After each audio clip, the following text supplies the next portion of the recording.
Haya, kama Dr. Emmanuel ambaye sijai kufera hata siku moja, leo nipo na kipilapila kama mhogo poli, maarufu kama mhogo poli, lakini pia nina mbalika ambayo inajulikana mnyonyo kama unavyouona. Angalia mpaka matunda yake, iangalie vizuri sana, ni dawa nzuri sana. Nishawafundisha sana, hii yote nishawafundisha, ila leo nataka nikuelekeze namna ya wewe ambaye umeng'atwa na nyoka, namna ya kujikomboa, kutoa sumu kwa haraka sana.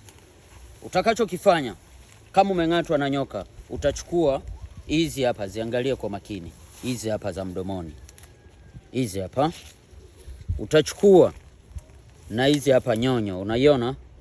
Unachukua majani haya hapa kama unavyoyaona, iangalie kwa makini. Baada ya hapo unayaponda ponda, yasage. Ukisaga huku unasaga, unachanganya na mate yako mwenyewe. Kama ni wewe huyo mtu ambaye unatakiwa umtibie hajiwezi, unatumia hata mate ya kwako mwenyewe. Unapikicha hivi, kile unavyopikicha, unaiona kile ukiweka mate inalainika, kile ukiweka mate inalainika. Baada ya hapo ukishachanganya hivi, inakuwa asili ya gundi fulani kama unavyoiona, haishi mkononi, umeona? Haishi. Hasa ukishamaliza hapo, bandika sehemu alipong'atwa. Bandika. Ukishabandika, kama utakuwa na kitu cha kufunga, funga pale. Ndani ya nusu saa tayari, hata ukitoa sumu inakuwa imeisha. Fanya hivyo ili kumaliza zaidi. Ili kumaliza zaidi, haitakiwi ufanye siku moja, inatakiwa ufanye ndani ya siku 3. Moja kwa moja kabisa sumu inakuwa imeisha moja kwa moja.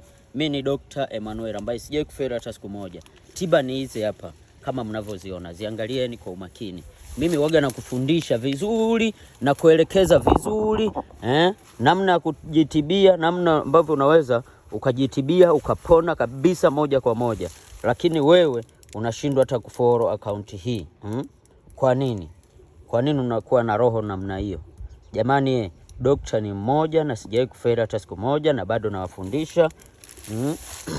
Kama unapenda kujifunza zaidi na zaidi na zaidi na zaidi, hakikisha una follow account hii, itakusaidia kwa vitu vingi sana. Dokta ni mmoja na sijai kufeli hata siku moja. Iangalie kwa makini sana. Tiba ni hizo hapo. Usije ukasema sikuona. Hapana, uliona vizuri. Acha kupuuzia vitu. Usije ukasema anaelekeza lakini sijui nini matumizi. Sitaki mambo yawe mengi. Wewe iangalie vizuri na share video hii. Hakikisha una follow account hii, ujifunze vingi na vingi na vingi na zaidi na zaidi na zaidi. Tiba hizo hapo jamani, uhakika.